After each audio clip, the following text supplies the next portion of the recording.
किराएदार बेटा। उठ जा नालायक, सुबह के 8 बजने को है। तुझे एग्जाम नहीं देना क्या? थोड़ी देर और सोने दीजिए ना पापा। तू उठता या फिर मैं तेरे ऊपर पानी फेंकूं? रोज गधों की तरह सोता रहता है, पेपर की कोई टेंशन ही नहीं है। और एक हमारा समय था जब हम पेपर में फेल होने के डर से रात भर पढ़ा करते थे, सो ही नहीं पाते थे। तो क्या अब आप उसका बदला मुझसे लेंगे? मैं 15 मिनट बाद उठ जाऊंगा, आप प्लीज जाइए, मुझे डिस्टर्ब मत कीजिए। इतना कहकर रौनक रजाई ढककर फिर से सो जाता है। तू ऐसा नहीं मानेगा, रुक मैं अभी पानी लेकर आता हूँ। बस फिर क्या था, इतना कहकर वो भागते हुए बाथरूम में जाते हैं और पानी की एक बड़ी सी बाल्टी लाकर रौनक के ऊपर फेंक देते हैं। पानी पड़ते ही रौनक झट से उठ जाता है। ये आपने क्या किया पापा? अब तू उठेगा नहीं तो यही करना पड़ेगा ना। वैसे थैंक्स डैड, आपके कारण ना अब मुझे नहाने की भी जरूरत नहीं पड़ेगी। चलिए अब आप माँ से बोलकर मेरे कपड़े निकलवा दीजिए, तब तक मैं ब्रश कर लेता हूँ। वैसे कल ना आप एक काम और करना, नहलाने के साथ साथ मुझे ब्रश भी करवा देना। ये ब्रश करने में ना मुझे बहुत आलस आता है। रौनक की बातों से अरविंद का मुंह खुला का खुला रह जाता है। वो अपनी पत्नी कमला के पास जाता है और रौनक की हरकतों के बारे में बताता है, जिसे सुन उसकी पत्नी हंसने लगती है। तुम अपने बेटे को समझाने के बजाय हंस रही हो। रौनक बच्चा है, धीरे धीरे सुधर जाएगा। आप क्यों उसके पीछे पड़े रहते हो? अभी नहीं सुधरेगा तो कब सुधरेगा? 10वीं क्लास में है रौनक, वो अब कोई बच्चा नहीं रहा। अरविंद की इतना बोलते ही वहाँ रौनक भी आ जाता है। क्या डैड, मैंने आपको एक काम दिया था, वो भी नहीं हुआ आपसे। अरे क्या हुआ बेटा? माँ, मैंने डैड से बोला था कि वो आपको बोलकर मेरे स्कूल की यूनिफॉर्म निकाल दे, लेकिन मेरे पीछे पड़ने के अलावा इनसे एक काम ढंग से नहीं होता। देख रही हो कमला, देख रही हो अपने लाडली को? अरे आप चुप रहिए जी। चलो बेटा, मैं तुम्हें कपड़े निकाल कर दे देती हूँ बस। ऐसे ही साल पर साल बीतते जाते हैं, लेकिन रौनक के रवैये में कोई बदलाव नहीं आता। वो पहले से भी ज्यादा आलसी और पूरी तरह अपने माता पिता पर निर्भर हो जाता है। 2 साल बाद पता नहीं कहाँ गायब रहता है पूरे दिन, अब तक तो आ जाना चाहिए था। अरे आप इतनी फिक्र क्यों कर रहे हो उसकी? दोस्तों के साथ खेल रहा होगा, आ जाएगा अभी। ये कोई टाइम है खेलने का? 10 बजने वाले हैं, इतनी रात में कौन खेलता है? कमला कुछ कहती उससे पहले ही रौनक वहाँ आ जाता है। मम्मी जल्दी से खाना लगा दो, बहुत भूख लग रही है। तुम्हें तब तक खाना नहीं मिलेगा जब तक तुम बता नहीं देते कि इतनी रात गए कहाँ से आ रहे हो। ओ प्लीज डैड, अब आप एसी पे प्रद्युमन बनकर मेरे सर पर बंदूक लेकर मत बैठ जाना। अपनी फालतू की बकवास बंद कर और बता कहाँ से आ रहा है।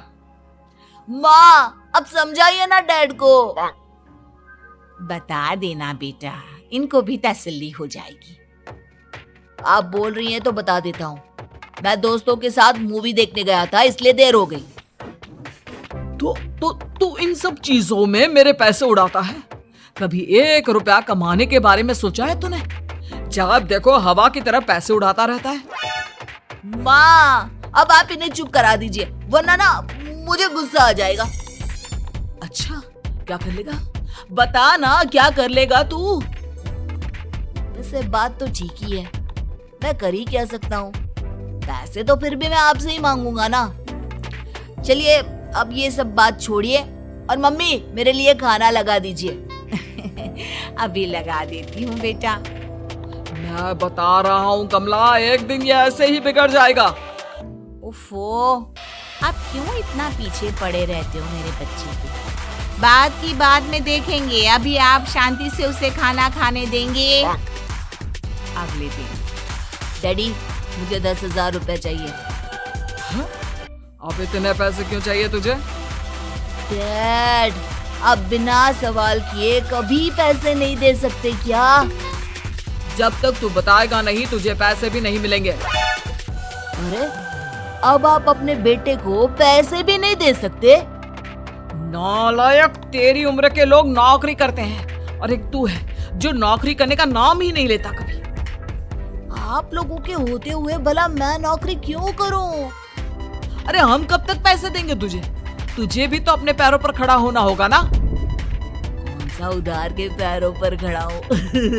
अपने ही तो पैरों पर खड़ा हूँ मैं।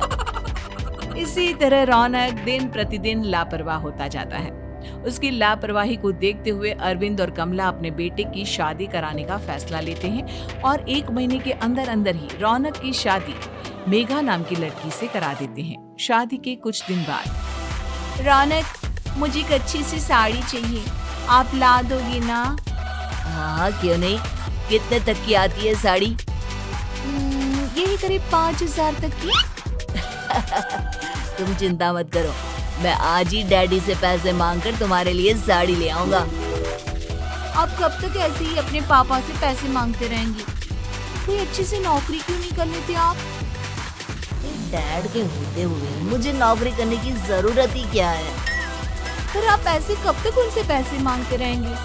कुछ आपको अपने दम पर भी तो करना होगा ना। अब तुम भी बाकी लोगों की तरह मुझे ज्ञान देना शुरू मत कर देना। साड़ी चाहिए ना तुम्हें, मिल जाएगी बस। इतना कहकर रौनक अपने पिता से पैसे मांगने चला जाता है। डैडी, मुझे 5,000 रुपया चाहिए। अब 5,000 क्यों चाहिए तुझे? वो मेघा को साड़ी चाहिए थी। अरविंद आगे बिना कुछ कहे चुपचाप उसे पैसे निकाल कर दे देता है। कुछ दिन बाद तुम्हें नहीं लगता कमला, रौनक हम पर पहले से भी ज्यादा डिपेंड हो गया है? मुझे तो अब उसके भविष्य की चिंता होने लगी है। कल को हमें कुछ हो गया तो वो क्या करेगा?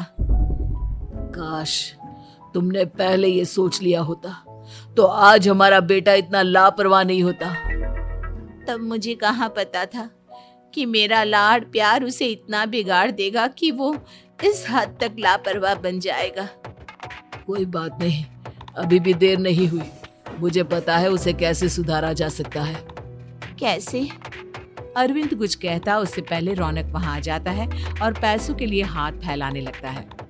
डैड, मैं और मेघा बाहर घूमने जाना चाहते हैं। अरे वाह, ये आज सूरज कहाँ से निकला है? Dad please. अच्छा चलो अब मुद्दे की बात करो। मुझे अब 25,000 चाहिए। अब तुम्हें 1 रुपया भी नहीं मिलने वाला। अगर तुम्हें पैसों की इतनी ही जरूरत है तो कोई ढंग की नौकरी कर लो। मम्मी, आप कुछ कहिए ना डैड को। बेटा, वो गलत क्या बोल रहे हैं? ये सब हम तेरे भले के लिए ही तो कर रहे हैं। मम्मा, मैंने बताया ना आपको, मुझे नहीं करनी कोई जॉब वॉब। तो ठीक है, निकल जाओ हमारे घर से। तुम्हारे जैसे लोगों के लिए मैंने ये घर खड़ा नहीं किया है।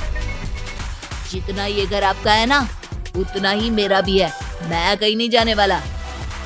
जाना तो पड़ेगा ही तुझे, क्योंकि अब मैं तेरा कोई भी खर्चा नहीं उठाने वाला। ठीक है, मत उठाइए मेरा खर्चा, मैं अपने दम पर भी जी सकता हूँ। तो बेशर्मों की तरह अब तक यहाँ क्यों खड़ा है? अपना सामान ले और निकल जाए यहाँ से। रौनक पैर पटकते हुए वहां से चला जाता है। घर से निकालना जरूरी है क्या उसे? बिना पैसों के कौन रखेगा उसे किराए पर? अगर उसका भविष्य सुधारना है तो हमें अपने दिल पर पत्थर रखकर ये कदम उठाना ही होगा। दोनों बात कर रहे होते हैं कि रौनक अपनी पत्नी के साथ एक बड़ा सा बैग लेकर घर से निकल जाता है, लेकिन घर से बाहर उसे कोई भी मुफ्त में अपने घर किराए पर नहीं रखता। अंत में थक हार कर वो फिर से अपने घर चला जाता है। क्या हुआ? थोड़ी देर पहले तो दहाड़ते हुए घर से निकला था, अब क्या हुआ? नहीं रखा ना किसी ने तुझे किराए पर? डैड प्लीज, मैं कुछ दिनों में कोई अच्छी सी नौकरी शुरू कर दूंगा। आप तब तक तो हमें रख लीजिए प्लीज। सुबह से रात हो चुकी है लेकिन कोई हमें रखने को राजी नहीं है। अब आप ही बताइए, इतनी रात को मैं मेघा को लेकर कहाँ जाऊंगा? ठीक है, बहू की वजह से मैं तुझे घर पर रख रहा हूँ, लेकिन तू इस घर में एक बेटे की नहीं बल्कि एक किराएदार की हैसियत से रहेगा। 3 महीने है तेरे पास। इन 3 महीनों के अंदर अंदर मुझे तेरी पहली तनख्वाह हाथ में चाहिए, समझ गया? पक्का डैड, इन 3 महीनों के अंदर अंदर तो कोई बढ़िया सी नौकरी ढूंढ ही लूंगा मैं। ऐसे ही धीरे धीरे समय बीतने लगता है और अरविंद के दिए 3 महीनों में से 2 महीने बीत चुके होते हैं। पापा जी ने हमें 3 महीने दिए थे, जिसमें से 2 महीने तो बीत चुके हैं। अब ये आखिरी महीना बचा है। अरे तुम चिंता मत करो, आज मेरा ना 2 जगह इंटरव्यू है, दोनों में से कहीं ना कहीं तो जॉब लगी जाएगी। अच्छा, all the best. Raunak interview के लिए निकल जाता है, जिसके बाद शाम में रौनक घर आता है। कैसा गया इंटरव्यू? आपकी नौकरी लगी या नहीं? अरे पहले सांस तो ले लेने दो अच्छे से। बताइए ना, मुझसे तो जरा भी इंतजार नहीं हो रहा है। वो दरअसल बात यह है कि मेरी नौकरी तो लग चुकी है, लेकिन पैसे बहुत कम है। कितने पैसे हैं? 15,000। इतने में अरविंद और कमला मिठाई का डिब्बा लेकर आ जाते हैं। बधाई हो बेटा। हम जानते थे तेरी जॉब जरूर लगेगी। लेकिन मेरी सैलरी बहुत कम है मम्मा। कम है तो क्या हुआ, धीरे धीरे बढ़ जाएगी। हाँ बेटा, हम तो बस चाहते थे कि तू अपने पैरों पर खड़ा हो जाए। मतलब अब आप मुझे घर से नहीं निकालेंगे? नहीं, ये सब हमने तुझे जिम्मेदार इंसान बनाने के लिए किया था। Thank you mummy papa. अगर आप दोनों ऐसा नहीं करते तो मुझे कभी अपनी जिम्मेदारियों का एहसास तक नहीं होता। आज आपने मुझे सिखा दिया कि इंसान का अपने पैरों पर खड़ा होना भी जरूरी होता है। इतना कहकर रौनक झट से अपने माता पिता के गले लग जाता है और अपनी कमाई की पहली तनख्वाह वो अपने माता पिता के हाथ में सौंपता है। इस तरह रौनक एक गैर जिम्मेदार व्यक्ति से एक जिम्मेदार व्यक्ति बन जाता है।